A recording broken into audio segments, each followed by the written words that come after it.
Actually, he served as president of the Forum 400, and he was one of only a couple forum members as a brand new member in this huge group of people I'm barely worthy of shining their shoes, of taking me under their wings and making me feel welcome. And Simon was one of the first ones to come up and really welcome me and make me feel part of that group. And if you look at his, 32 years as top of the table, that's no accident. And this is going to be one of our best sessions of the year. And with that, and lastly, I wanted to make sure to mention he was also awarded the Humanitarian of the Year award for the Forum 400. And I got to tell you, the membership of the Forum is a very exclusive group. And for him to be signaled out to be awarded that is really, really quite an accomplishment. So with that, Simon, I so appreciate you taking time to share with us today. Well, thank you, Jim. I appreciate those kind words. It almost sounded like my mother wrote it for you. And Jade, thank you for all the help that you gave us along the way, because this is a process that's going to be kind of difficult for us to do on our own. As you know, I really like talking to our groups because it's just enjoyable. They understand what we talk about. I'm not the brightest guy in the world. I have very little education. In fact, before I had the CFP designation, I used to put on my card BFHS, and it stood for barely finished high school. But most of the people that I gave a card to didn't know one designation from another. So I was at a new general agent meeting with Guardian Life, and everybody was an attorney or an accountant or a CHFC. I had nothing. So as they were going around the table, I made that designation up, and it gives me a joy because it is obvious that this business does not require great levels of education, although it certainly doesn't hurt. It requires an interest in people. And one of the things I want to talk to you about today is the fact that the solution is not the product. The solution is not the strategy. The solution is the conversation. And if you become expert at the conversation, you can hire smart all day long. And that's kind of what I've done with my practice. And, Jim, even though he was giving me credit for welcoming him, I was looking for people to be friendly and talk with also, because some of the people are a little bit intimidating. And I was easily intimidated. So it's become an interesting road. And almost every piece of success that I've got, whether it be the entertainment business or the sports world or our business, came from mentors.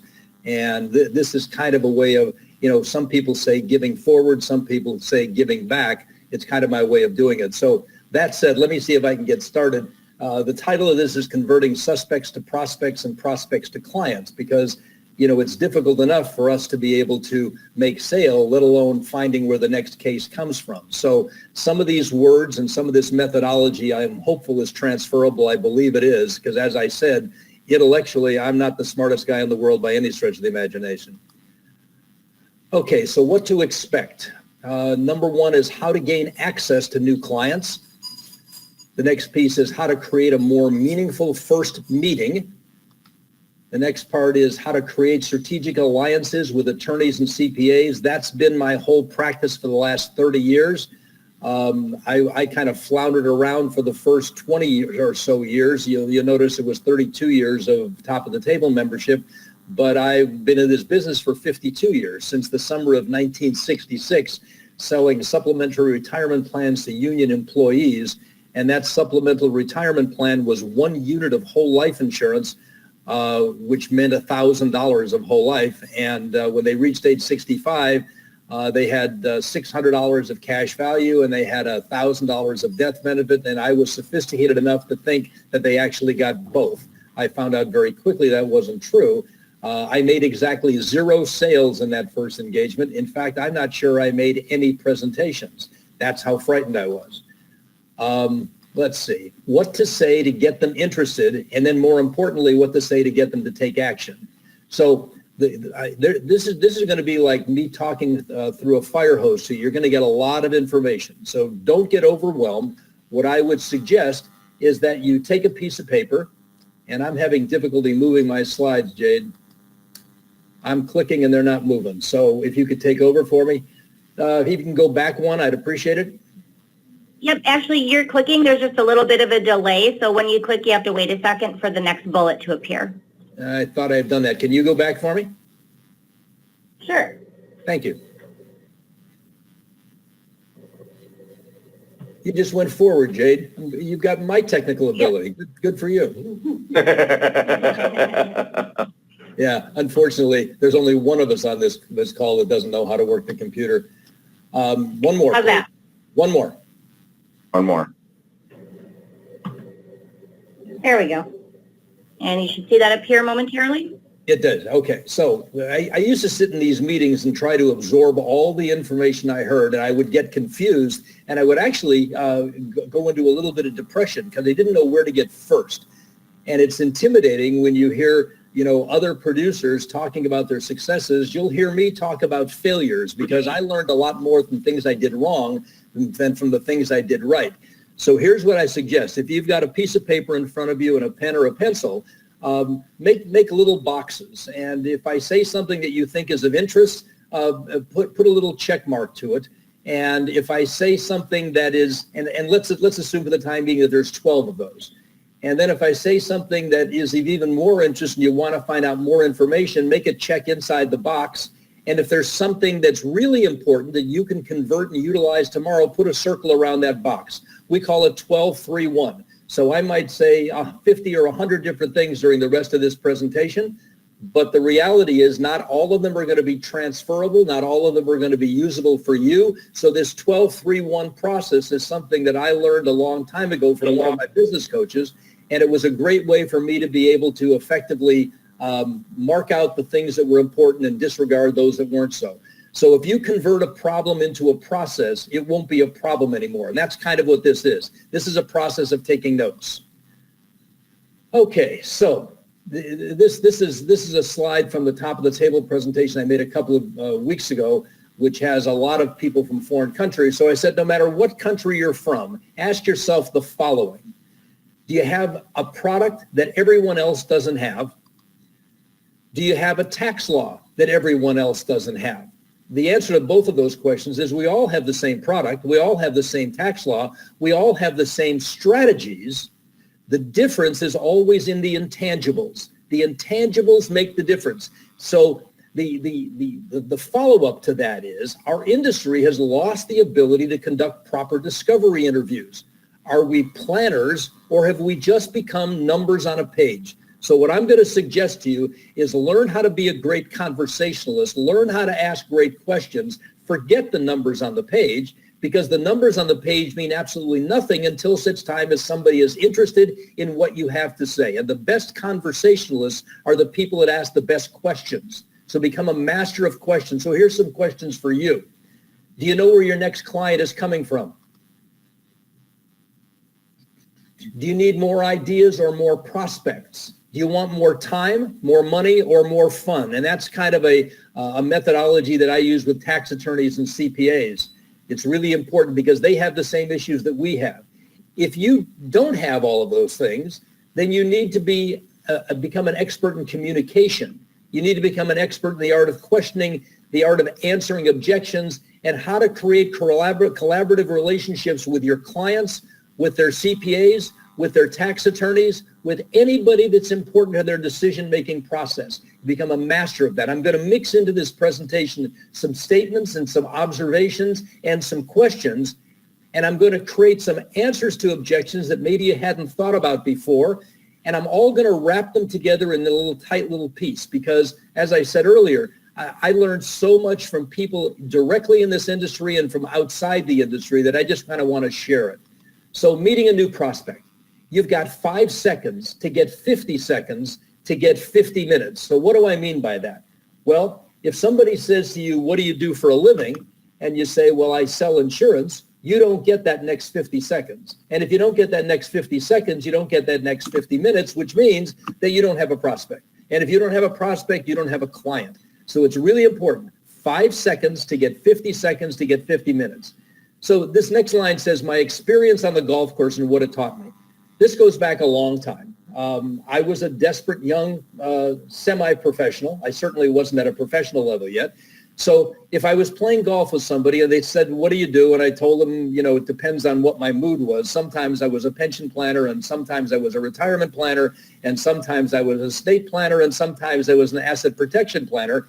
And every specific client would answer that statement with, oh, you sell insurance. So here's what I started to do. I meet somebody at the golf course. You say, what do you do? I give him some kind of a general financial planning answer to that. And he would say to me, well, we're thinking of putting a 401k. Can you come and talk to us? Before he was out of the locker room, I was at his office waiting. And so what that said to the client was, I was desperate. I needed the business. He was more important than I was. What I do today is I say to them, well, I'm not really sure if I can do that. And they would say, why not? And I say, well, because I only work with specific clients of tax attorneys or CPAs. Do you have a tax attorney? And the answer is almost always, no, I don't. Then I say, do you have a CPA? And they would say, yes, I do. And I would say to them, well, I'll tell you what I'll do. On my nickel, inferring that I would normally charge for that half an hour, on my nickel, what I'm willing to do is I'm willing to spend that half hour with you on the telephone. And if in the course of that half hour I discover there's some things that I can do to help you, then what you're going to have to do is you're going to have to engage me to go and talk to your professional advisor, usually the CPA. So this says get an introduction letter. Let me tell you what that introduction letter says. It's not terribly complicated. It says, I have hired Simon Singer and his firm, the Advisor Consulting Group, to help us put together more full and complete financial and estate plan. I want to assure you he has not been brought in to replace you. We just think that he brings a unique skill set to the table and ask that you give him your full and complete cooperation. Now, a couple of things have happened. Number one, I inferred to him that I would normally charge for that half an hour. So he's grateful that I'm willing to spend my time. The second piece is that when is it possible for you to spend a half an hour with somebody, learn how to ask good questions, and not have you give you a lot of information? We call it discovery. Not have them give you a lot of information and then get an authorization to go talk to a CPA. Now, that's different than what I used to do 30 years ago. 30 years ago, I was scared to death of the CPA because they were going to kill my deal. Now, it's still possible that they're going to kill my deal, but I now walk in as a fee-based planner with a page full of goals and objectives, and they've been authorized to talk to me. That means they've also been authorized to charge that client for that amount of time. So the CPA doesn't realize it yet, but I've just shown him that I know how to become a business development department for him, and it doesn't cost a nickel for him to include me in engagements. That introduction letter is incredibly powerful, and I will get an engagement letter as well. And I don't care if he pays me $1 or if he pays me $1,000. I want the engagement letter. I want the letter of introduction. I want to set the stage so that CPA says, oh, I have another fee-based planner. And then I'll sit and talk with the CPA and say, I know you know of all this information that I've gathered from our mutual fee-based client. Tell me what you think he wants to do. And the CPA usually has no clue, because what he does is he meets with him once a year and he takes his box of information and receipts and puts them into an acceptable form to file with the Internal Revenue Service. He doesn't know the strategies we know. He doesn't know the products we know. But at the same time, the client believes that this is his most trusted advisor. Well, the reason he's the most trusted advisor is because he never asks him to do anything. So we become an adjunct business development department caused by this introduction letter, and it becomes a very, very powerful tool. So this next slide says create goals and objectives. It's really important. You always do this first. You never, ever, ever lead with a solution. You always get goals and objectives in detail. It's your roadmap.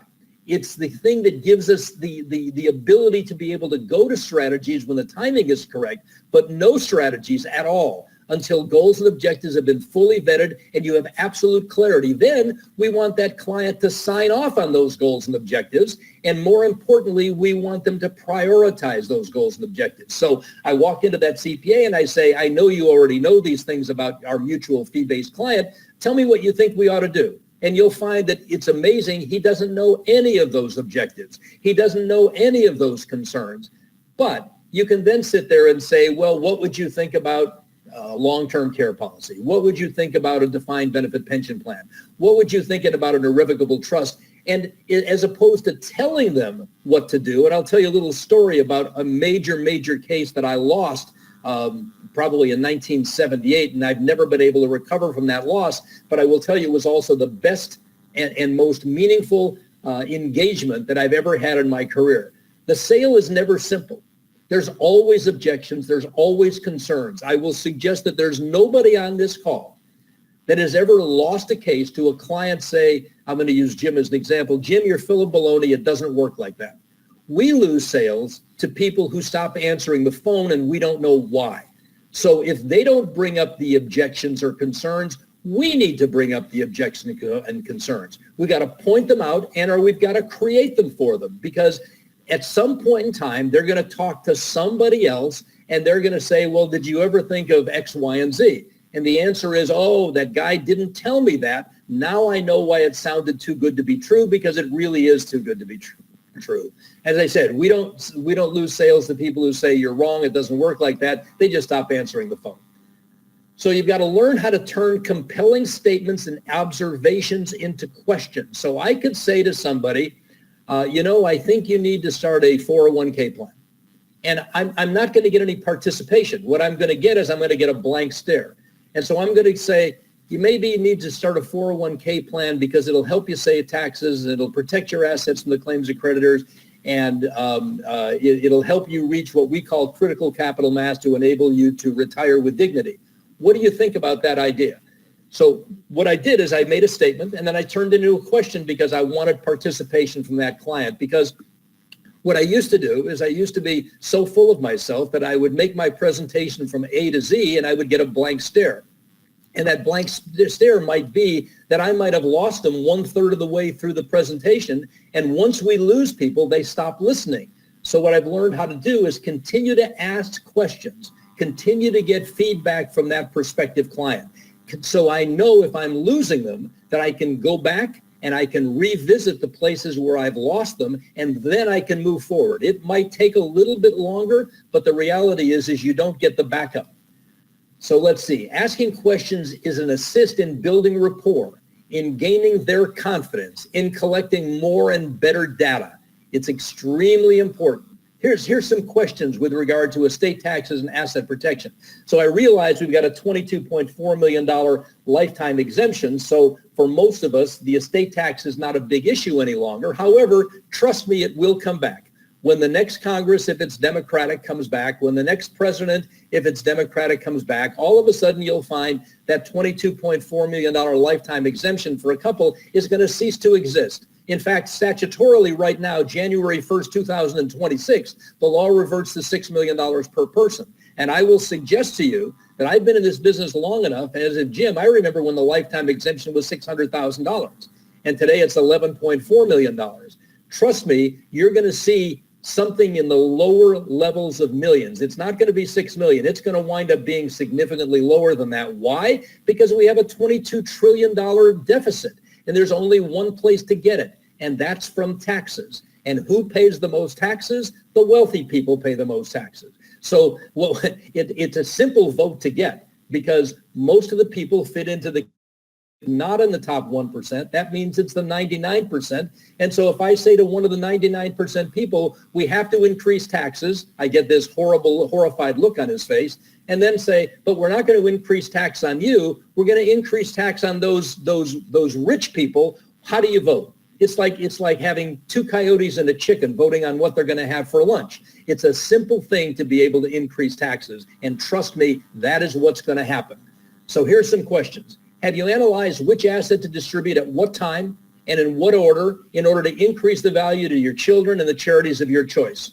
And the answer is almost always going to be no. But remember, it's a question. It's not a statement. And when I make a statement, if they don't like that statement and they disagree with that statement, what I've done is I backed myself into a corner. And when I back myself into a corner, it's difficult for me to get out.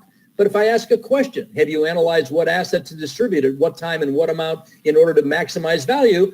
They may say yes, they may say no, but I never get them to put their hand up and say, no, I don't want to talk about this. The next one is, do you think estate planning is all about taxes? Because I will tell you right now, it's not. It's not just transferring assets. It's transferring values and virtues that are important to people. So estate planning applies to people that don't have assets also, because the transfer of value and assets is what our country has lost over the years. They've lost them. We have trust babies from the wealthy. We have families with no fathers. We have, drugs that are rampant. So transferring values and virtues is more important than just talking about assets. After you're gone, will your children talk to each other?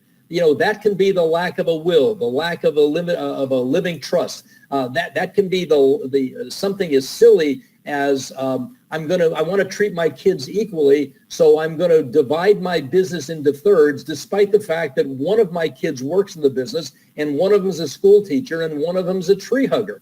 It's important to transfer the right asset at the right time, in the right amount, in the right way. You have some children who have capabilities of handling money. You have some people that don't. It's important to get them to think in between the lines. Discovery is not just the answer that you get on the line. I'm worth $2 million. Discovery is getting in between the lines, getting through their veneer, getting to the real issues. It's really important, and it'll set you aside from most other people. How about this one? It took you a lifetime to build your estate. Doesn't it make sense to take a few moments to preserve it? Think about that. All we're trying to do is get their interest. Equal and fair are not necessarily the same. For instance, how do you divide a card or a business into thirds?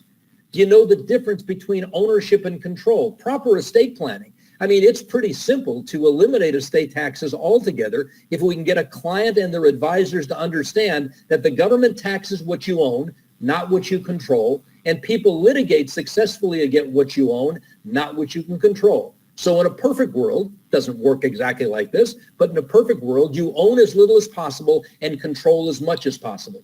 By the way, did you know you already had an estate plan? It's the government plan. It's the default plan. It's the one that maximizes the amount of tax. So people think, well, I don't want to do estate planning. Well, there, as I said, there is a default, and the default is the government makes all the decisions. Let's see what we got next. Wouldn't you rather maximize the value of your assets and leave a legacy as opposed to having your heirs having to pay taxes? So your legacy is taxes, or your legacy is the transfer of value and virtues to the people who are important to you. Why not let 1% of your estate pay the tax on 100%? Does your current estate plan reflect your values or the values of your advisors? Have you searched for the opportunities available in your estate plan the same way as you would with other important business solutions? It's incredibly important to get people to get out of their own box and to think beyond what they think they know. Who would you rather put your estate plan together, yours or the IRS? I'm sorry, you or the IRS. And you'll notice theirs is spelled TAGIRS. If I put a hyphen in between those, it would go the IRS as the one that's putting your estate plan together. We can assist in protecting your family from divorce, bankruptcy, business reversals of your children. That's the statement. Would that be of interest to you? That's the question. So in taking those two pieces and putting them together, I've taken a very powerful statement. We can protect your family from divorce, bankruptcy, business reversals of your kids, because most parents are more concerned with their kids than they are with themselves. And then I've turned it into a question to find out whether that would be of interest to them. Because most people think that asset protection planning is only for the patriarch and the matriarch of the family. You get a lot of blank stares. They'll tell you things, like I'm not in business anymore. I own my apartment buildings. I've got my property and casualty insurance. So what could possibly go wrong? But if you change that conversation and say, well, do you have children? Yes, I do. Have you got a daughter? Yes, I do. Do you think it's possible that she might get married at some point in time and unfortunately get married to that tennis bum who you never wanted to pay any attention to begin with? You get this, all of a sudden their eyes start to light up. And so if you were to pass away, do you want those assets to stay within your bloodline, or do you want that tennis bum to be able to get 50% of them? So all of a sudden, asset protection and estate planning start to become a meaningful conversation to somebody who, from their own perspective, it wasn't terribly important to. Hey, Simon? Yes, yeah, Jim. I just got to share a line that I use. And I always tell people, so we want bloodline only, no in-laws, outlaws, or ex-laws. And it always gets a chuckle, and it drives home the point. Absolutely. Great point. Absolutely. So let's see. Here's some questions regarding retirement. Do you know how much liquid capital you'll need in order to be able to retire and maintain your lifestyle after taxes indexed for inflation? We call it a critical capital mass. Do you know how much you need in liquid capital? So for instance, if somebody's got $1 million in a retirement plan, they don't get to spend $1 million. They get to spend $600,000 because there's a lien against those retirement plan assets. That lien comes in the form of income taxes. So you might have $1 million on your balance sheet, but when you say how much are you going to be able to spend of that, it's only $600,000. You need to be able to find out, you need to be able to help them determine how much they need, which will then determine whether there's a deficit or not. And then you can go into your various products and strategies in order to help them overcome that deficit. Are you on track or do you have a deficit? Let's see. If there's a deficit, what are you doing about it? Which mistake would you rather make? Having too much money or having too little money? So rich or poor, pays to have money. How are you going to pay off the mortgage on your retirement assets? They're going to say, what in the world are you talking about? And you're going to be able to get into a conversation about taxation. And then we can get into a conversation with a $22 trillion deficit. Do you think taxes are going to go up, stay the same, or go down? Almost every semi-intelligent individual is going to tell you, I think they're going to go up. Which is more important to you, the return on your money or the return of your money? That's an old statement that came from an old entertainer by the name of Will Rogers. The return of his money was much more important than a return of his money. The products that we utilize have guarantees to them, and we need to express those guarantees because people don't understand that. Let's see, the type of investments you have, are they with or without guardrails? Guardrails, exactly what I talked about. Guardrails meaning safety of principle. Here's some business questions. How much money would you take out of your business if you didn't have to pay tax on it and your CPA agreed? By the way, not all of these are going to be applicable in every situation. These are just things that I've learned from Top of the Table and Forum and MDRT members over the years. What's your exit strategy for your retirement plan assets or your business? Exit strategy, big deal in today's world because they're going to have an exit strategy whether they're employees or they're going to have an exit strategy of whether they're an employer, and they've never given as much attention to that strategy for exiting as they do to their 2-week vacation. Let's see. What's your strategy for exiting your business? What's your strategy for getting rid of an ex-partner? Now watch this. How would you like to be in business with your partner's widow, her attorneys, her children, their attorneys, her new husband, his children, their attorneys? That's what the lack of a buy-sell agreement creates. It creates tumult that nobody really wants anybody to have to go to, but it's the lack of thought process. And the people on this call are the thought leaders. They're going to be able to explain those kind of things. They have to have a buy-sell agreement. I don't care whether they've got insurance to fund it. I'm just saying they got to have an agreement. And most businesses out there do not have it. And if they do have it, it's 10 years old. They put it into place when they first went into business. Did you know that if the business capital can't be used to absorb the tax, that the tax is going to absorb the business? Just something to grab their attention. Here's some general questions. Isn't it better to have it and not need it than to need it and not have it? They're not going to necessarily grasp that to begin with, but that's kind of like, isn't it better to have more money than have enough? I argue with people all the time about inflation. They just don't understand that if they need $100,000 a year to live today, they're going to need $200,000 a year to live tomorrow to have the same purchasing power that they have today with $100,000. So you're going to have to create some analogies to them. When I was a kid, that's a long time ago, but I remember that a Cadillac cost $5,000. I can remember my mother and her sister coming back after a day out of walking and looking at houses, laughing hysterically because they had just walked through $100,000 houses, and who in the world would ever live in a $100,000 house? So I start this question in every single meeting I have. Why do you think you're here? Because some people don't necessarily, one way or another, we got an appointment, but I want to hear from them, not me talk to them. I want to hear from them why they think they're here.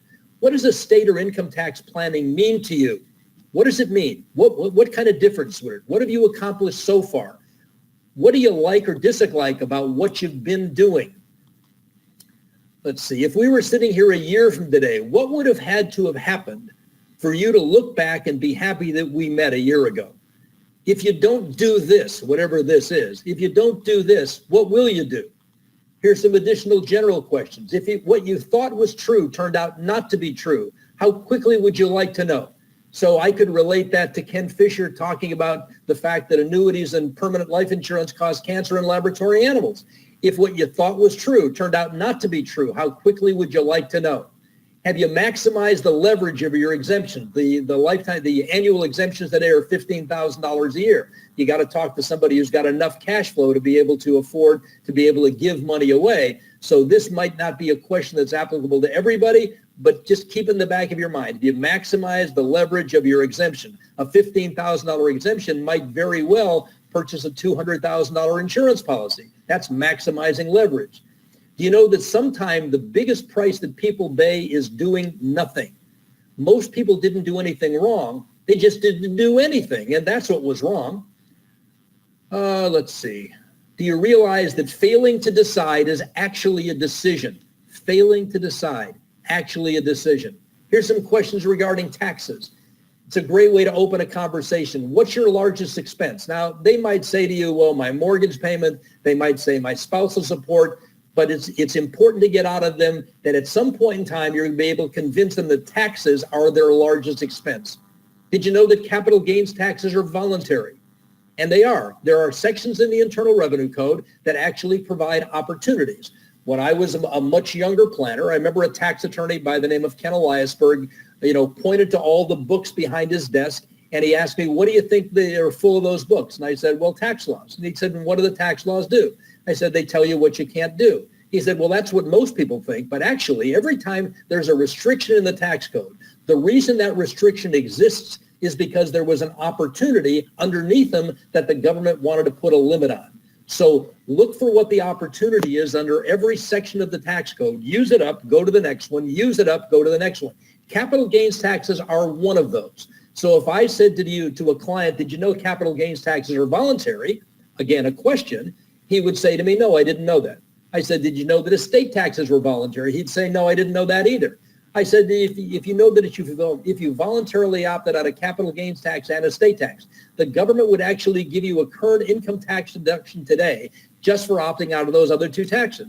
He says, what are you talking about? I said, I'm not done yet. Because if you set up this series of buckets, that's a more polite word for trust. If you set up this series of buckets correctly, you're going to be able to invest and reinvest and never pay taxes again on those assets. You'll be able to draw as little or as much income out as you would like. You will pay taxes on the income. You could actually become a multi-million-dollar philanthropist supporting numerous worthwhile activities, all under the dictatorial control of your family in perpetuity, and do it without disinheriting your children. Were you aware of that? And he goes, I don't know what the heck you're talking about. So think about this. Capital gains taxes eliminated. Income taxes reduced. Dictatorial control over how I invest the money. I can wind up giving a whole bunch of money to charity, and I can do it without disinheriting my children. What is that? So what I just described was a net income with make-up charitable remainder unit trust, a family foundation, a life insurance policy, and an irrevocable trust. But every single one of those phrases has a word in it that turns people off. So charity means to a lot of people, that means I have to give things away. That means I'm poor. That means I lose control. That means I disinherit my children. Irrevocable means I can't change my mind, and life insurance means I have to die to win. Well, trust me, I don't know anybody who woke up this morning thinking to themselves, let's see, what can I do today where I can give something away? Because of that, I can be poorer. I'll disinherit my children. I can't change my mind, and if I die, everything will be okay. So sometimes it's really important to learn how to talk about what something does as opposed to what it's called. It's important to talk about what things do as opposed to what they're called. So let's Hey, Simon? Yeah, Jim. Simon? I Yes. got a quick story to validate that. So I was talking to a client. They didn't have any kids. They were going to leave everything to charity already anyway in their basic estate plan. And I said, well, what do you get for that? And they're like, well, I don't know. We feel good about it. I said, but you don't get to see what happens, and you don't even get a deduction. Normally when you give a charity, you should get a deduction. If I could show you a way to deduct it all and still accomplish everything you want, that nothing goes to charity until after you die, is that something you'd be interested in? So I told him about the charitable remainder trust, and he goes, he just struggled with that. He says, I know I'm giving all the charity, but doing it now into a charitable trust, I don't like it. I said, well, how about we rename it to a tax avoidance trust? He says, I like that. So I was just there, and these guys are so busy. I hadn't done, I've been trying to get a review meeting in with them for the last 4 years. I finally got in to see them just a few weeks ago, and he goes, "Now, Jim, we're gonna review that tax avoidance trust, aren't we?" So, Yeah. so what Simon is saying is 100% spot on. I don't care what marketplace you're in; it's the same everywhere. Yeah, you know, the sum total of taxes saved with a properly structured net income would make up charitable remainder unit trust, life insurance policy, irrevocable trust, family foundation. Remember, the recipient of that charitable gift can be their own family foundation, which can be as simple as setting up a donor advised fund at the local community foundation. They don't even have to go through the time and expense of setting up their own family charity. But if you think about it, in today's world, we've got 37% federal income tax plus whatever your state in. I'm in California, so we're at about 51% income taxes. We've got estate taxes of 40%. That's 91%. I mean, most of this philanthropic gifting can be funded with money that would otherwise be lost to taxes if it's properly expressed. So if I use words that they can misinterpret, like charity, that means I have to give things away. Life insurance, I mean I have to die. Irrevocable means I can't change my mind. I don't want to use those words. I want to use words that people are going to assimilate and say, I like that, I like that, I like that. How do you do it?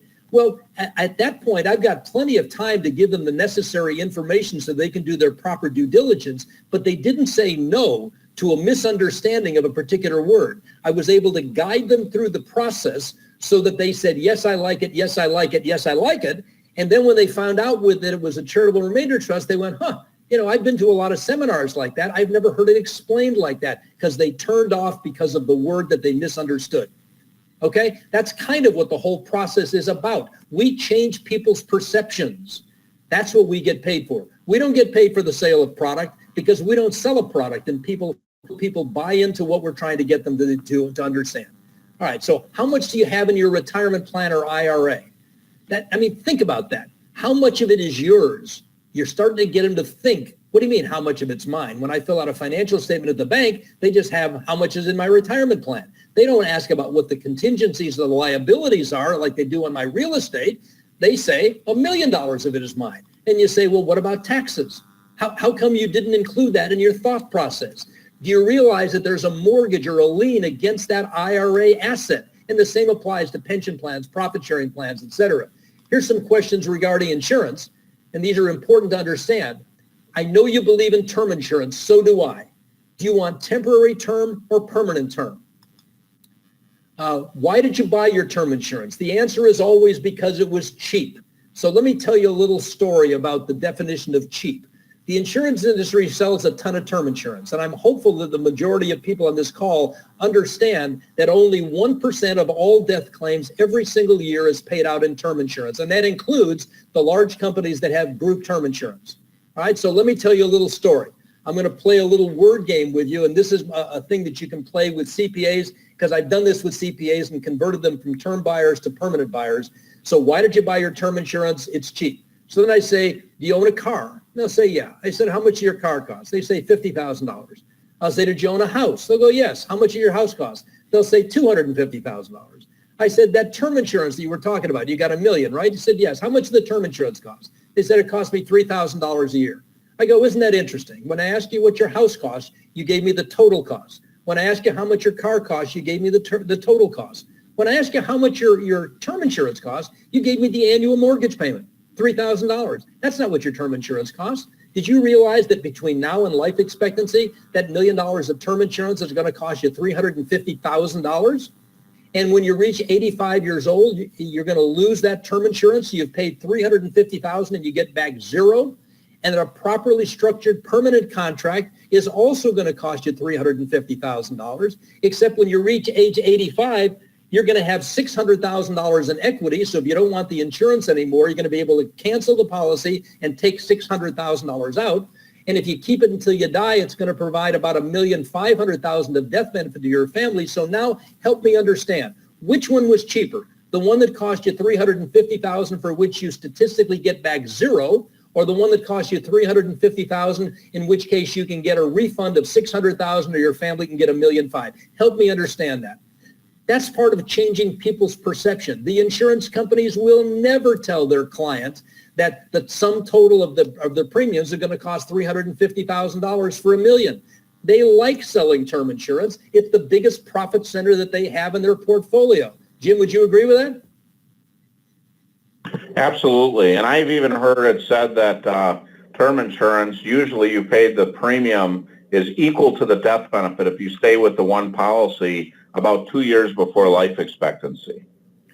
Well, you know, that's interesting. What I did in this example is I used a 35-year-old, and I bought a 30-year policy and then a 30-year term, so it stayed level. And then I bought whatever was available for this example.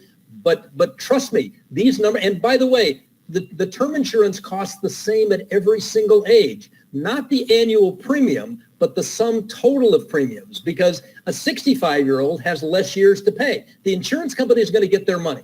They are the greatest accumulator of assets that we have in our financial world. They know how to get money. They know what the statistics are. So do you want to pay for your... Yeah, Jim?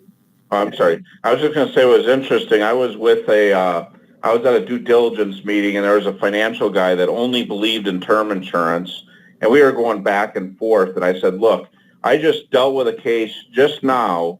I got a client that's 50 years old. Their 20-year term policy is running out. It had conversion privileges through 10 years. This was done, I had a buy-sell policy on her for $1 million and a term policy for her on $1 million that was personal.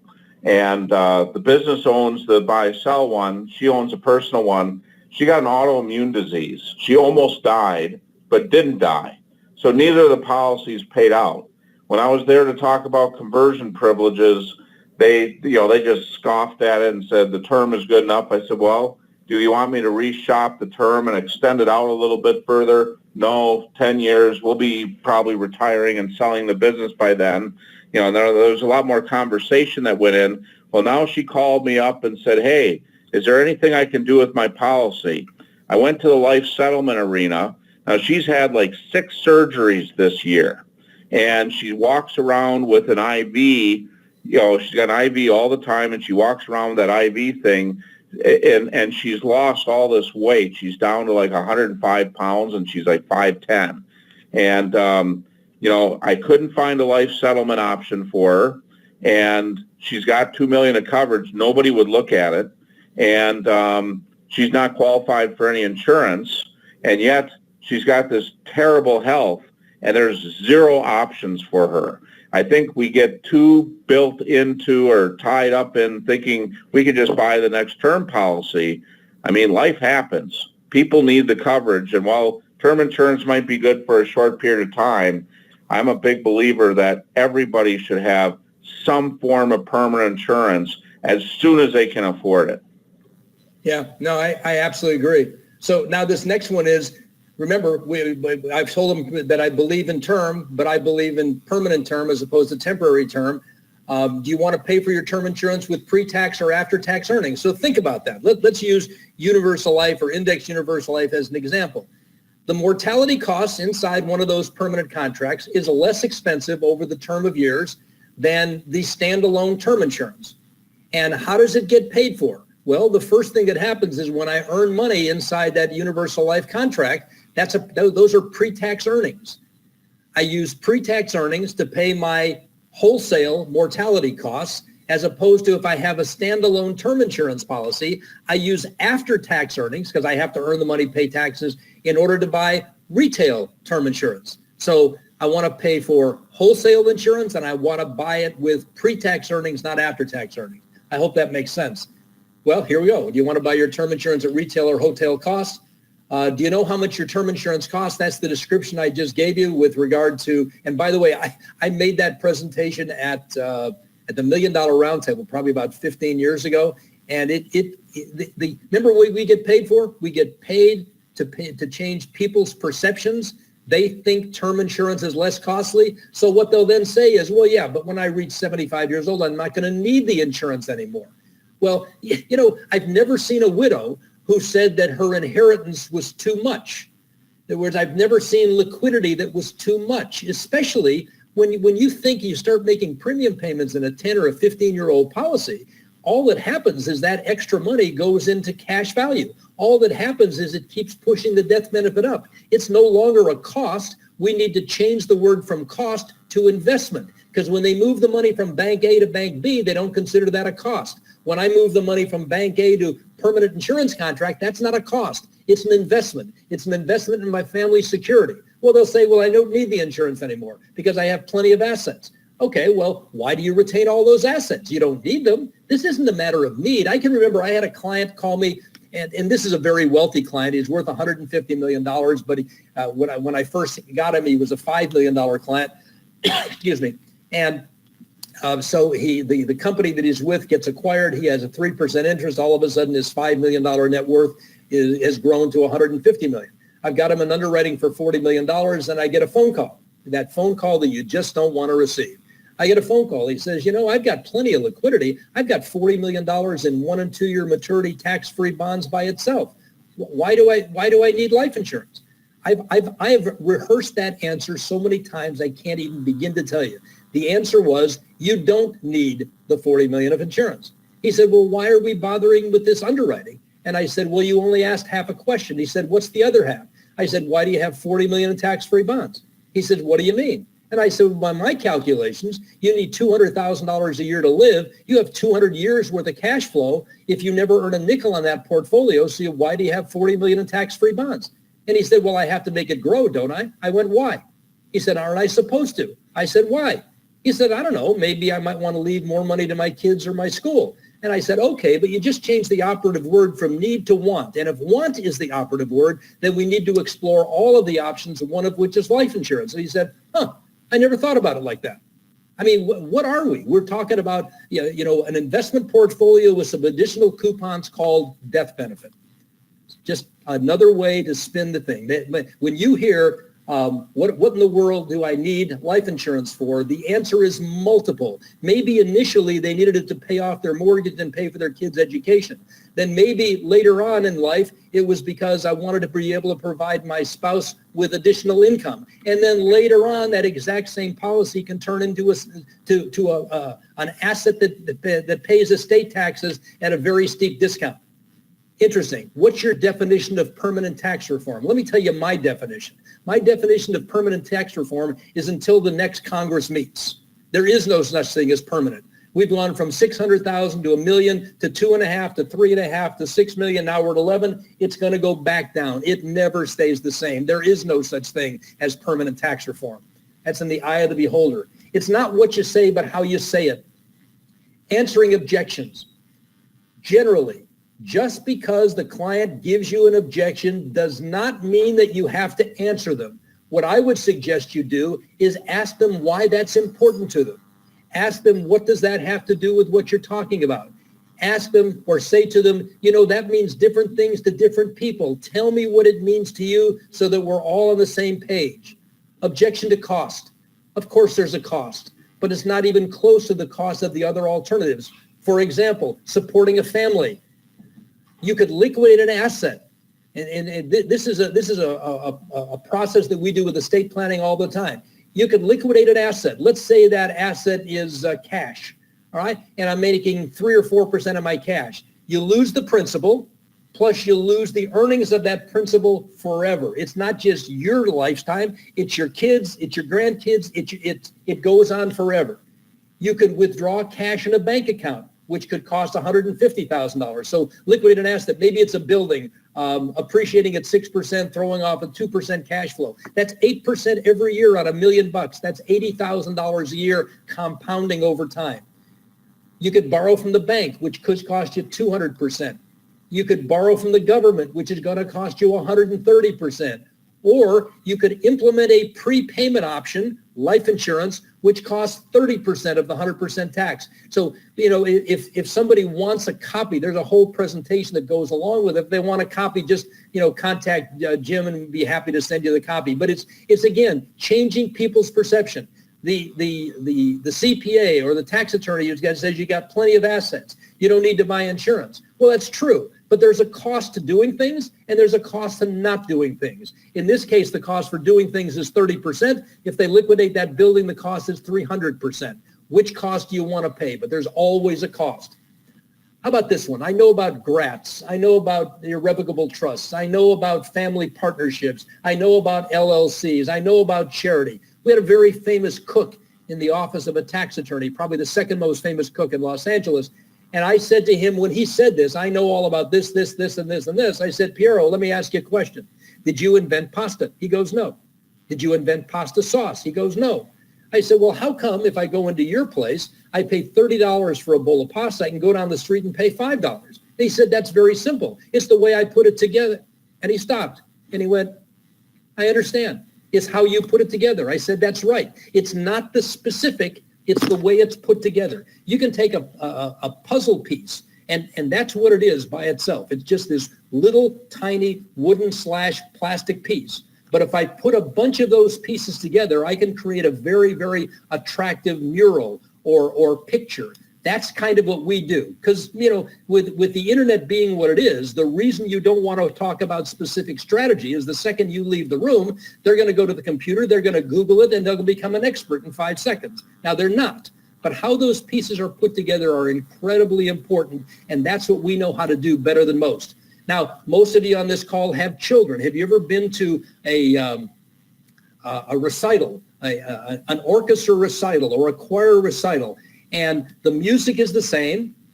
The orchestra, if it's an orchestra, the instruments are the same, but the sound that comes out of those instruments is not quite the same that comes out of your local Philharmonic Orchestra. So just because you know about something doesn't mean you know how to put them together, doesn't mean you know what to do with them. Here's that sauce, pasta sauce, 50 and 30 bucks.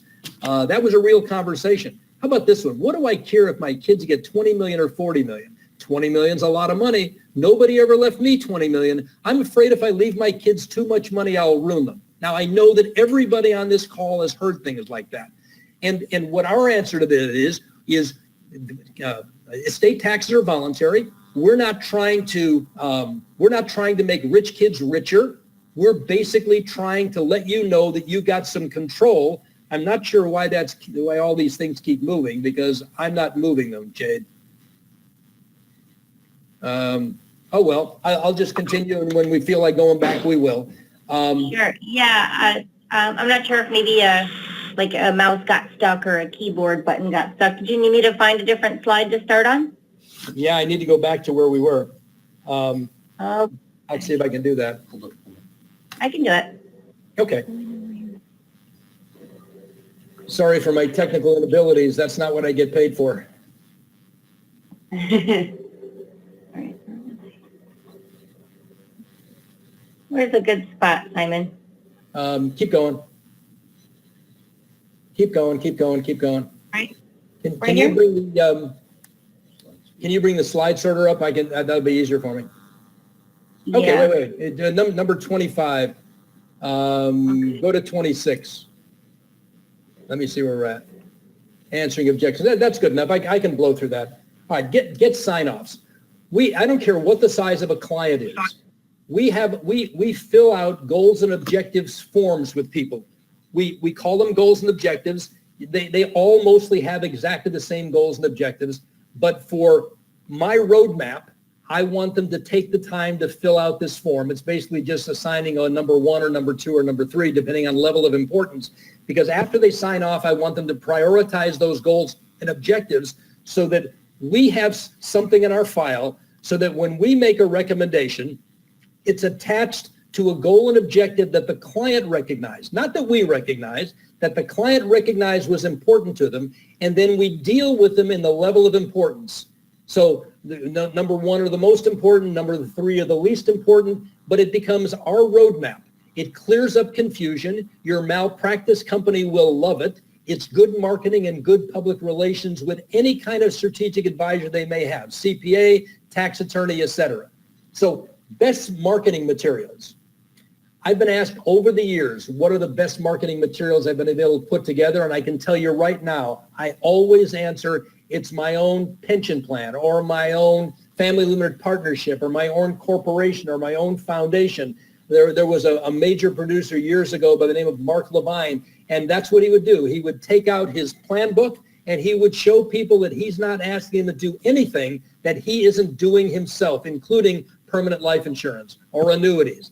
It's the best marketing tool you've got, number one. And number two, you shouldn't be like the shoemaker whose children to have holes in their shoes. You should be doing exactly the same thing that you're recommending that other people do. How can you get access to more and larger clients? Well, by creating strategic alliances. We chose CPAs. The reason we told CPAs is because of the fact that they're the ones that meet most often with the client, even if it's only once a year. Their CPA, their attorney, they might meet once in their life. So first of all, be well introduced. Maybe remember my golf course story where I wanted that client to send a letter of introduction to his CPA? I have to be well introduced. Your client can well introduce you to their existing CPA. You may have already done the business that you are going to do with them, but bringing their professional advisor into play is the way to open the door, showing what good quality work that you did, showing that you're not afraid to talk to them and validate what you've done, and possibly get access to his existing clients. I'll go through that a little bit more in a second. So you have to profile your target, obtain a prior introduction, and how might you do that? You ask. A client might refer you to a CPA, you ask them. A professional advisor might refer you to a different kind of professional advisor. You ask them. Like everything else, it starts with asking questions. Okay, script the introduction. Never go in without a proper introduction. I don't want a client to say, Mr. CPA, you really need to talk to this guy because he's really a great insurance guy. I want the introduction that I want is this is a professional that helped me improve my financial circumstances. I don't want it defined as insurance. I don't want it defined as annuities. I don't want it defined as mountain charts for investments. I want it defined as a planner that's really helped me accomplish goals and open my eyes to things that I never realized was possible. And you never want to go in without a proper introduction. So while I am licensed to be able to do continuing education for CPAs, I don't do it on a public basis. I do it one-on-one, or I do it within that CPA firm. Preparation versus presentation. It's really important that you over-prepare. Every time I've tried to make a presentation and I was under-prepared, there were always issues came up that I didn't know how to handle. When I over-prepared, those issues never appeared to happen. It's kind of like going to school and studying for A's. You want to make sure that there's nothing that they can ask. There's no situation will present itself that you're not prepared for.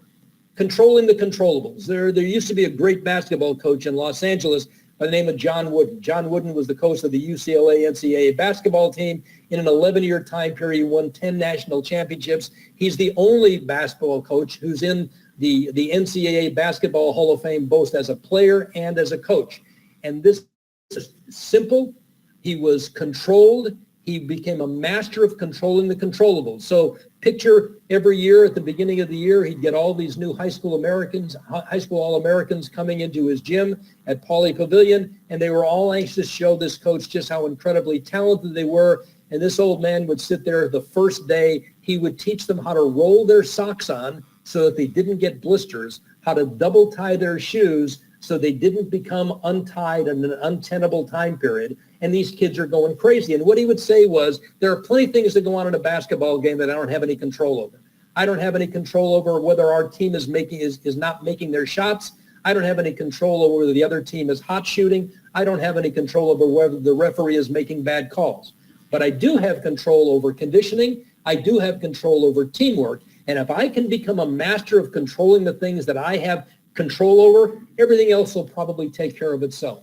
End result, 88-game winning streak, 10 national championships during an 11-year time period, and being able to master people that when they went to the NBA appeared to be uncontrollable, and they idolized this old man because of the fact that he had rules, he stuck to the rules, he knew it was going to work. So that's what I mean by controlling the controllables. That's the John Wooden story.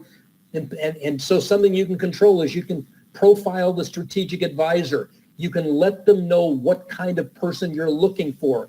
You can profile the type of client. I don't want somebody who wants a $100,000 decreasing term insurance policy. I want somebody that's got some level of substance. You can learn how to use language as a tool, which is kind of what I've been talking about this whole time that we've been on the line. Setting the stage. I can't even begin to tell you how important this is. None of you go to see a movie that you don't know something about. Maybe you saw a coming attraction. Maybe you read an editorial about it. But it's really important. It's really important, setting the stage. The letter of introduction is setting the stage. It's giving you a level of credibility they've never seen before. Having a shock and awe package. What do we mean by that? It means put together a bio, put together articles where you've been quoted or articles that you've written. If you've participated or you've written your own book, put it into the shock and awe package. There's a famous violinist by the name of Joshua Bell. You can look this up on the internet because it is on YouTube. And Joshua Bell plays a $3 million Stradivarius. He makes about $1 million a year. People show up at Carnegie Hall and pay hundreds of dollars to listen to him play his violin. They did an experiment. They took Joshua Bell and his $3 million Stradivarius and his music stand and his music, and they put him into the bowels of the Washington subway. And he set up his music and he proceeded to start to play exactly the same things that he was playing at Carnegie Hall. And when you watch the video, what you'll notice is that basically nobody stops to listen because the stage wasn't set correctly. You don't get to set the stage a second time. You need to have a letter of introduction. How do you get it? You ask. You need to put together a shock and awe package. You've got things in your file that you can do this right now. A CPA or a client has never received these things before. You need to become the Joshua Bell of the financial services industry. You need to set the stage correctly. It's important. How do you create relationships with CPAs or attorneys? Obtain a proper introduction to them also. A client might refer you. A professional advisor might refer you. Like everything else, it starts with asking questions. Everything is questions. An objection is answered with another question. Why is that important to you? It's really incredible. Meeting a new CPA. Remember the 5 seconds to get 50 seconds to get 50 minutes? Same thing with the CPA. What I used to do is I was pretty good at doing discovery with my prospective client. I would walk in to talk to a new CPA, and all of a sudden I was talking about how great I was, what kind of designations I had, how great my company was, how great my product was. I can tell you right now, they don't understand our industry. They don't trust our industry. They don't trust us, and they think we make too much money. Now, that's not a great way to start a relationship. So what do? Why should they refer you? Because think about this. If they refer you to a potential client, the only thing that's in it for them is potential liability. The liability might come in the way of they lose the client because the client didn't like the way you treated them. It might come liability where they lose the client and we did something wrong with their client, so therefore they're going to get sued. That's not a good place to be. So what you've got to do is you've got to understand and how to express what's in it for them. You interview the professional advisor. Remember, I just talked about, I used to talk about me. Now what I do is I talk about them. I interview them. What are you doing in order to be able to fund your own retirement, Mr. CPA? What are you doing in order to be able to create a budget to buy out your senior partner? What are you doing in order to be able to take off at 3 o'clock in the afternoon and watch your son play Little League Baseball? What are you doing to buy that house at your lake, at the lake that your wife's been after? So some professional advisors may not be willing to admit that they need something, so it's up to us to help them uncover some wants, needs, and desires, just like you do with your client. I'm telling you right now, everybody on this call, you wouldn't be on this call if you didn't have the ability to create discovery conversations, and that's the same type of conversation that you have to do with the professional advisors. Do they want more time? Do they want more money? Do they want more fun? That's the key. All of it comes back to more money. So if they have to find a way to be able to buy out their senior partner, they need a way to be able to not only buy him out, but replace the work that he was doing. If they wanted to be able to take off at 3 o'clock in the afternoon and watch their kid play Little League Baseball, they need to figure out a way to generate the revenue from that extra 2 or 3 hours a day that they're losing. If they want to have more fun, that might be buying the house at the lake. But you need to create goals and objectives for the client just like you do with your prospective client. I hope that makes sense. So here's some questions you can ask them. Questions change people's perceptions. They get people involved. Success comes from listening. You never learn anything from talking. So every time you make a statement, you need to turn it into a question. So what kind of questions? Well, what do the clients think you do, Mr. CPA? Because remember, they might just do tax returns, but they've got brochures in the front office that says they do estate planning. They don't do estate planning. but they have a brochure that they bought from a vendor, and they have it out there, and I'm telling you, I think that creates a level of potential liability because they're not doing what they said they do. Remember, the clients think they do everything that has to do with their taxes. And yet, if I ask a client, when's the last time you ever got a call from your CPA with a piece of prospective advice to help you reduce your tax? The answer is always going to be never. So why are they the most trusted advisor? Because they say they are. And the world has grown to believe they are. So you don't want to get into conflict with them. You want to create alliance with them so you can help them do the things that their clients already think they do. How do you charge? Do you charge an hourly rate? What is it? Do you do value-added billing? Do you do project billing? How do you charge? Do you want more time, more money, or more fun? What about your own retirement? Do you know what your critical capital mass is? What are you doing in order to be able to get there? How are you going to buy out your senior partners? What are you doing to accomplish any of these items? Actively listen. It's not just not talking. It's really trying to get in between the lines and really understand what it is that they're saying. And if you don't ask clarifying questions, you and I both know 10 minutes after we're into an appointment with a client, we know what they should do. Not only do we know what we should do, we know how much we're going to earn in this transaction. But the fact remains is that makes people feel unimportant. One of the keys to relationship is in making other people feel important. And asking clarifying questions is a major play. Then ask even deeper clarifying questions, because a lot of times they'll just answer our first question with their stock avoidance answer. We need to find out why those things are important to them. It's very important. And you have to value what you do. They need us more than we need them. The chance of them finding another one of us is almost non-existent. You know, the top of the table members are the top 0.1% of all of the financial service professionals there is in the world. Why? We all have the same product. We all have the same strategies. We all have the same structure. Why? And it's not because they work 10 times or 100 times as hard. It's because they became masters of intangibles. If you don't believe that they need us more than we need them, trust me, they're not going to believe it either. Here's some observations. Appointments lead to discussions of retirement, asset protection, long-term capital gains taxes, estate planning.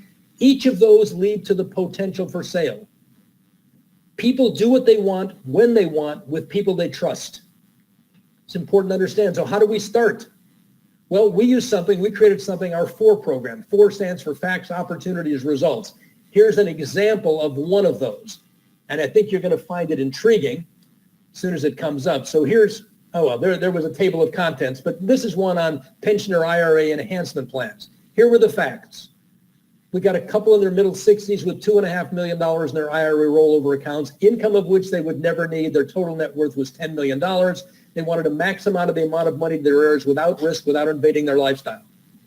The opportunity was, they were very conservative. They were highly disturbed when they discovered that after income and respect had been received in estate taxes, their $2.5 million IRA would be worth only $750,000 net to their heirs. That's $1,700,000 of money being lost to taxes for no reason. Here were the results. Collaboration with their advisor, creative planning, gave us the opportunity to substantially reduce the income tax, eliminate the estate tax altogether. The end result was $2.4 million now available to go to the heirs without any further tax dilution, $1,550,000 of taxes saved, and $80,000 of additional revenue for our strategic partner. And notice, I didn't say a word about how we did it. I talked about what the facts were, what the opportunity was, and what the CPA is going to ask me, well, how did you do that?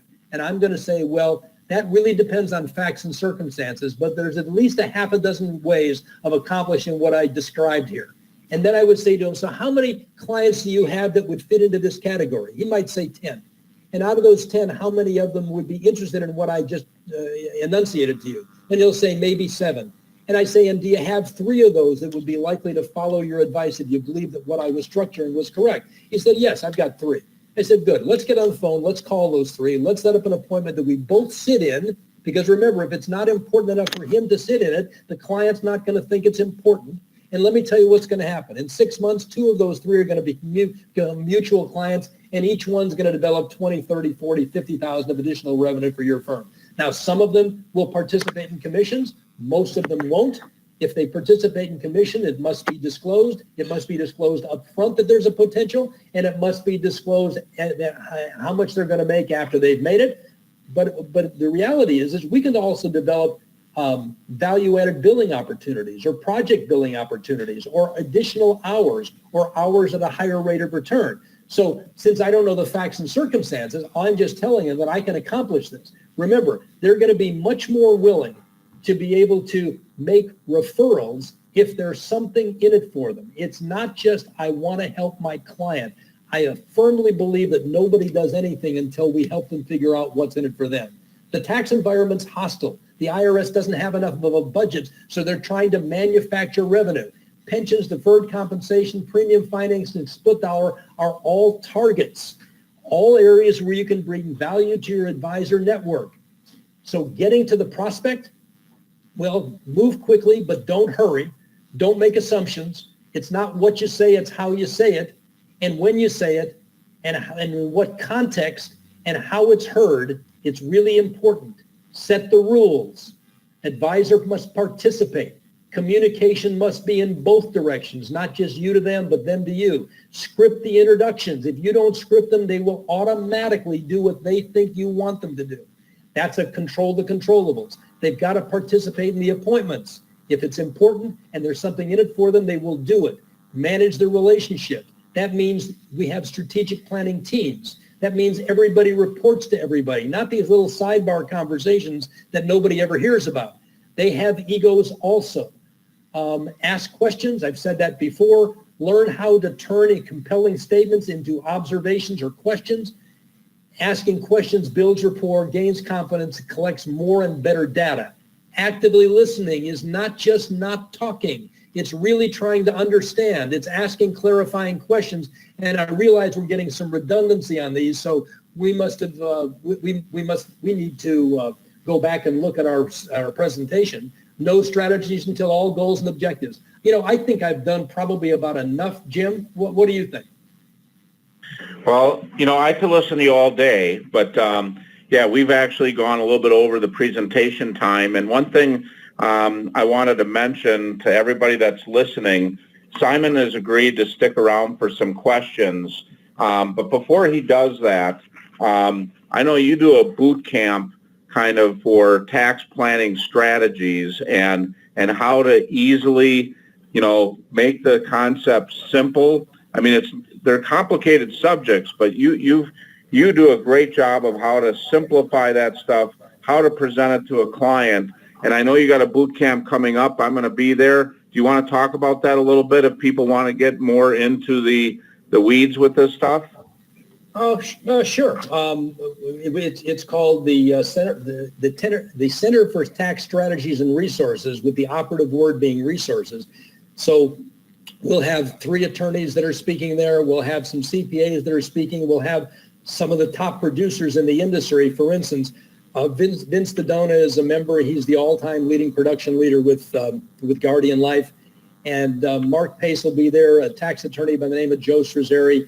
Up until, I'm not sure what the date, but we've got prices that start at $295 for the 3 days. For the 2 days. But those go up as we get closer and closer to the due dates. But right now it's $295. And I think I told you I'm willing to give your members a 10% discount. So that would make it about $265. It'll be, historically, our meetings have been deemed to be the best marketing and the best educational meetings there are in the industry. So if people would like to do that, I think you've got a location on your website that they can sign in and be able to get that discount. And when the price goes to $395 or $495, there will still be that $1095 that's applied to that. Las Vegas is also very, very busy at this time of year, so getting in early is going to be important. Otherwise, you're going to be sleeping on the sidewalk. All right. Well, I appreciate that, Simon. And I'll tell you what, Simon talked at, I was at the session that you did at FDRT, and I know your talk was just question after question after question, just like what you're doing here today.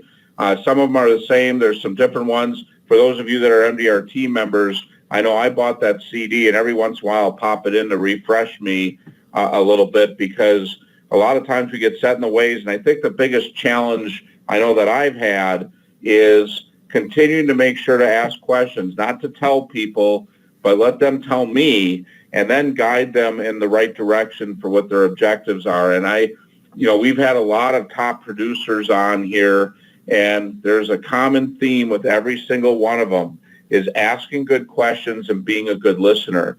It's not about how smart you are about the products. There's plenty of smart people you can collaborate with, but you have relationships that only you can have, and it's great. One other thing I'm just going to mention to everybody that's on here today too is you were talking about taxes and that, and life insurance. I don't know, Simon, are you familiar with Sandy Botkin? No, I'm not, Jim. All right. Well, Sandy, he's written a number of books. One of his more popular ones is Save Taxes Big Time. I heard him at MDRT probably 20 years ago, and I've been a disciple of his. And he created the app of TaxBot, which is a great tool for advisors in our industry. But I just did an interview with him, and he's a past IRS worker, became a tax attorney. He's a tax attorney and a CPA, and he has his TaxBot University where he talks about a lot of little-known deductions. So, for example, I rent out my house to my business for our company parties, and that income comes in tax-free. You can do that up to 14 days, and it's an ordinary business expense to my business on something I'm going to ordinarily do. So one thing he talked about, he is now 70 years old, and we did a podcast with our Real Wealth program that goes out to the clients of the advisors that use that, and he talked about his regrets. He said he always talked about term insurance. He emphasized that to his clients, that don't be ripped off by permanent coverage, and he basically confessed that he made a huge mistake. And right now, he's got health issues. He has no life insurance. He understands the value of the leverage and the tax benefits that they have. And he said, I learned too late, and now I can't buy life insurance anymore. And I'll tell you what, it's a powerful, powerful program. So I really appreciate the time that you took. We have a couple announcements, and we have a little bit of time for questions. So, Jade?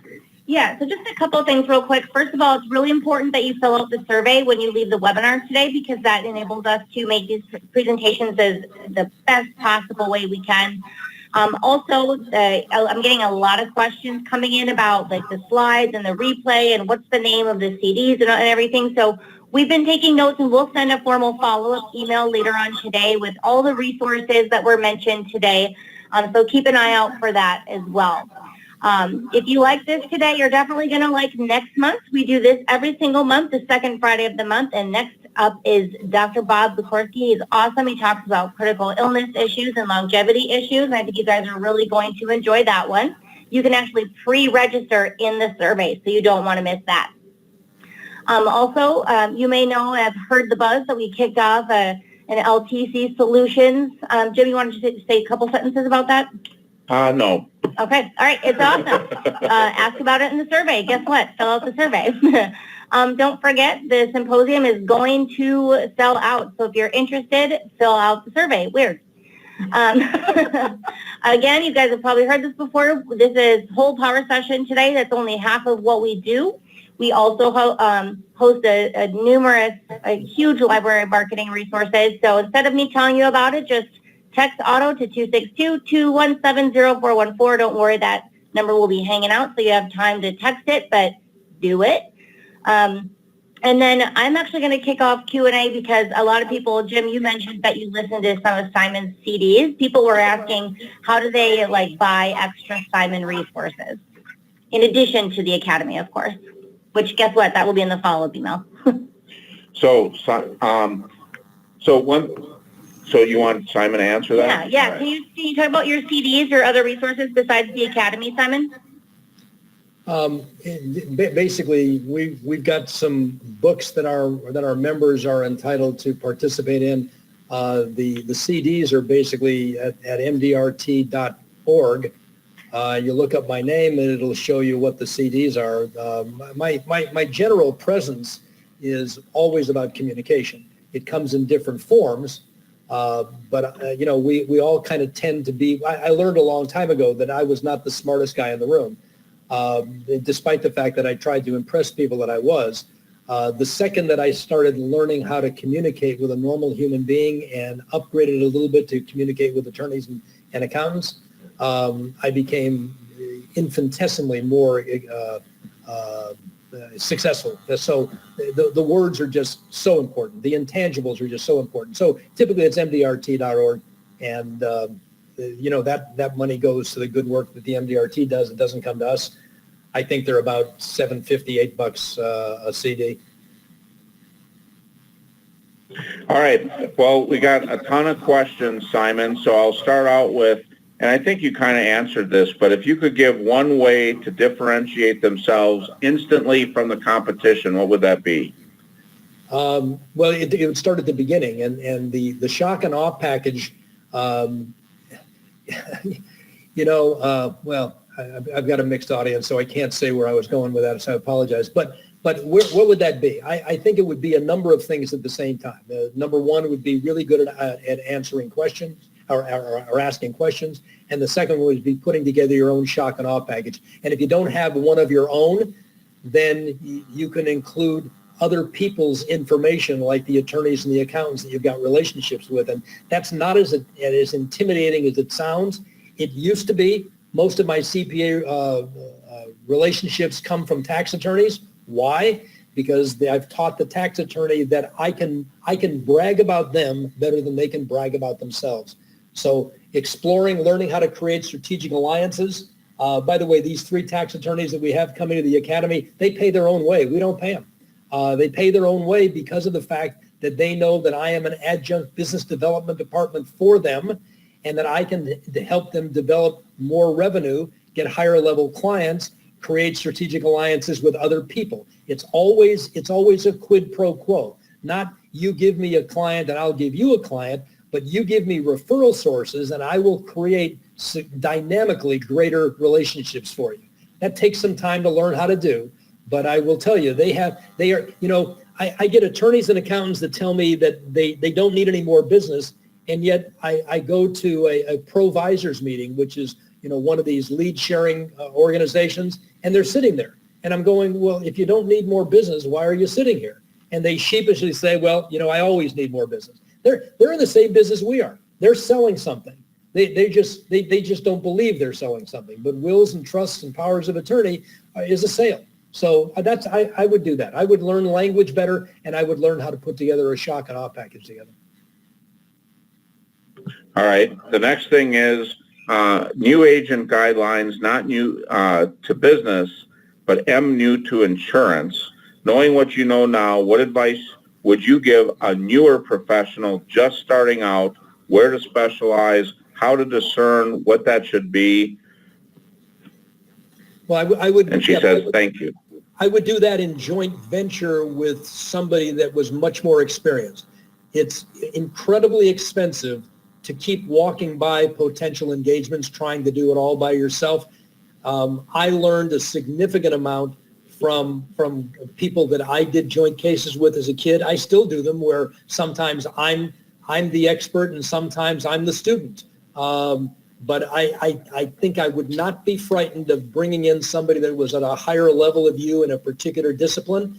I would buy, and you can get these on the internet, I would buy every Ben Feldman book and tape that I could find. I would do the same thing with John Savage. In other words, you don't want to learn from your own experience. You want to learn from somebody else's experience, and you want to learn from somebody else's mistakes. The case that I blew was about an $800,000 commission in 1978 because of the fact that I had to be the smartest guy. I told the client everything they should do, and in doing so, I embarrassed the CPA and I embarrassed the tax return, the tax attorney. And despite the fact that I was right, I was never able to get to that business, and I chased that client for 10 years in Youngstown, Ohio. And what I learned from that was the tax attorney and the CPA have egos, and they have needs for income also. What I should have done is I should have taken the client's information in, I should have said very interesting set of circumstances. I think we can save you a couple of $100,000 a year in tax and $5 million of estate tax. He would have asked me how. I would have said, I'm not prepared to answer that now. Do you have a professional advisors? And I would have gone through that authorization of speaking with a professional advisor. I would have let the professional advisor be the hero, and I wouldn't have gotten stepped on like I did. Very painful exercise, but at the same time, a great learning experience. It's been the biggest learning experience that I've ever had in my 50 years in this business, is understanding that the advisors are not deal killers. They just want to be included. You know, and we talk about this on the program all the time. 50% of something is a lot better than 100% of nothing. And I'll tell you what, sometimes that really sets the stage, because you're coming in as a professional, you understand things, and you bring in someone and you say that they're the expert. That just impresses the client to no end, because they're used to people shooting from the hip and trying to put the limelight on themselves. So, and there's so many people. I know, Simon, you do a lot of joint cases with young advisors as well. I think of Jerry Sachs from the Forum 400 and Top of the Table, yep, who really made his hay with these dynasty trusts, and 100% of his business, he made himself an expert inside and out. 100% of his business was joint work. And there's a lot of people out there that'll be more than happy to do that, right? Yeah, well, not only is that true, but if you think about it, trying to impress people with who you are is much more difficult than using your relationship and talking how great Jim Silvernagle is. It's much easier to brag about somebody else than it is to brag about yourself. And vice versa, the higher that you elevate them, the more you elevate yourself, because you have an affiliation or an association with this individual. That's why in the Center for Tax Strategies and Resources, as I said before, the operative word is resources. We got all kinds of resources that people can utilize. All right. One other question, and then Jade's got a bunch of questions. We have one that says, I'm in a program that provides 30 to 40 leads per month, but they share them with competing advisors. How can I increase my appointment and closing rates without becoming a pest? Well, first of all, pest is a word I use all the time. And what I would advise is push people away. Don't try to drag them to you. Tell people you're not sure if they qualify for your services. You're not sure if you're the right person for them. In other words, you want to get right fit prospects, which will turn into right fit clients. One of the slides I had on near the end was they need us more than we need them. And initially, they think it's the reverse. They think that we need them. Well, nobody wants to work with somebody that needs them.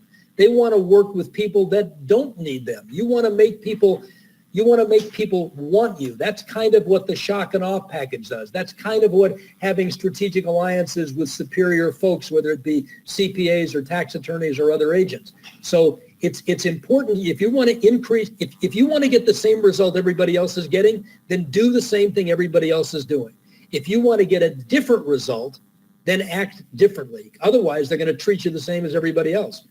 By the way, I'm not sure I'm a big fan of somebody spreading out the same lead to other people, but I don't know enough to really speak to that. But it doesn't sound real exciting to me. Yeah, you can get a phone book that does that, right? Yep. And I know we're running at toward the end of our time, but I have two other questions here that I think would be good. And we spent a lot of time in this presentation talking about how to engage the clients, how to get their professionals on the team as part of the total team. But do you have a couple things that you can share of how you get people to take action on the proposals that you're giving? Well, first of all, just so you know, I don't use proposals. I use sample books. So if I'm setting up a pension plan for somebody, it's not relevant that I give them a case specific in order to get them interested. Now, obviously, they're going to have proper documents in order to be able to set it up. But what I do is I use a sample plan, and they do the same thing with life insurance. I do the same thing with non-qualified plans. I do the same thing with everything. I mean, remember, we're in an industry right now where our, quote, proposals really aren't worth the paper they're written in. They're wrong the second we get them. They're wrong because a policy is never going to pay 6% interest each and every year.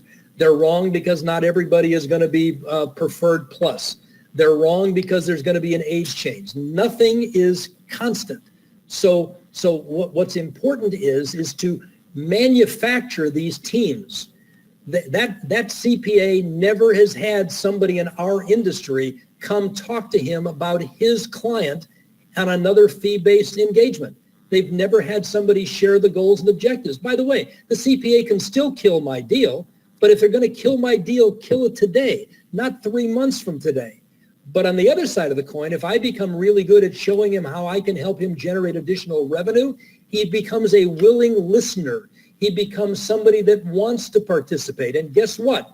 He has other clients that fit those criteria as well. Does that answer that, Jim? Yeah, I think so. So can you maybe just share, so I understand that. So how do you go from, okay, you think this is a good idea to, implementation? Are there some transition lines that you use or questions that lead them into making that yes decision to go forward? How do you transition that into? Well, that's part of why I have the goals and objectives sheet that's prioritized and signed off on, so that when I make a recommendation, it gets attached to a goal and objective that the client recognized he had a problem. And by the way, nobody on this call has ever made a sale that didn't go through the following. The client recognized they had a problem, sometimes with my help. They decided they wanted to do something about that problem, and then my solution was better than the alternatives. Every single sale goes through those 3 steps. So if I don't have the written goal and objective, then I don't have a goal and objective to attach my solution to. And what I would also do is I would also share other potential solutions. That's back to controlling the controllables. I'll say you could do this with cash. You could sell this building. You could borrow from the bank. You could borrow from the government, or you could do a prepayment option. So ignoring the other solutions is a problem. They think we're hiding something. By explaining the other solutions, we become a consultant as opposed to a peddler. Does that make sense? Absolutely. So it's a sale either way. They agree. And I think for those of you that didn't hear Chuck Hollander, I think he did an excellent presentation at the forum. We had him here on Power Session, and he talks about the stages of the sale. The first one is you got to have the client discover they have a problem. Now, that's not enough. Then they have to agree that it's a big enough problem that they want to solve it, and they want to solve it now. Too many people go with the solution without even knowing there's a problem, and they're out pitching solutions to people without taking those first 2 steps, and they're really spinning their wheels. You really have to create an awareness of the problem. You have to quantify how big that problem is, but that isn't enough. The client has to agree it's a big enough problem they want to solve it. Do you find that to be true with you, Simon? Yes, I would agree. Absolutely. And that's kind of what I'm saying. You can't just ask them what their goals and objectives are. Sometimes they have them, but if they don't know, for instance, that capital gains taxes are voluntary, how in the world could they list that as a goal and objective? If they don't know that there's another way to be able to pay estate taxes other than insurance, then how can they compare that to the other? So it's our job, by asking them questions, it's our job to get them to recognize what the problem is. That's the first stage. And then decide they want to do something about the problem. Just because they recognize they have a problem doesn't mean they give a crap. It just doesn't. So we got to get them to recognize the problem, get them to admit they wanted to do something, and then explore what the solutions are. And if we do our job correctly, our solutions are more efficient. Well, Simon, I really want to thank you for participating today. This has been great. We probably have another 150 questions to ask, but I know that in your boot camp that you'll have a lot more ideas to share, and I think it's a bargain what you're offering for people to go to that boot camp. And like I said, I've heard Simon speak a number of times. I never get sick of listening to it, and with 32 years at top of the table, he's figured out a couple things along the way, and I'm just going to enjoy that time with you. What are those dates again, Simon? It's December 9 and 10, but we start at 8 o'clock in the morning and we finish at 5 or 6 in the evening. So it's December 9th and 10, Las Vegas, the Aria Hotel. All right. Sounds great. Hope to see everybody there. Don't forget, next month we got Dr. Bob, and it's awesome. You know, we talk about the opportunities with long-term care. Next month is Long-Term Care Insurance Awareness Month. And if you've got clients that think it's not going to happen to them, Bob's going to share some light on, from a doctor's perspective, the importance of providing having a long-term care plan, and the solution that the products we have can help in developing a sound long-term care plan. So see everybody next month. Thanks for joining us. Thank you, Jim.